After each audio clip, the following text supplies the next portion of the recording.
சுமந்தவன் பூதகண தலைவன் நாட்டியத்தின் முதல்வன் கைலையங்கிரி இறைவன் கைலை வாழும் சிவன் விட்டுக்கு மண் சுமந்து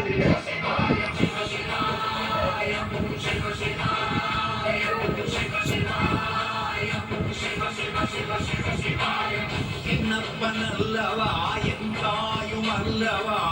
என்னப்பனல்லவா என் தாயும் அல்லவா பொன்னப்பா பொன்னம் பலத்த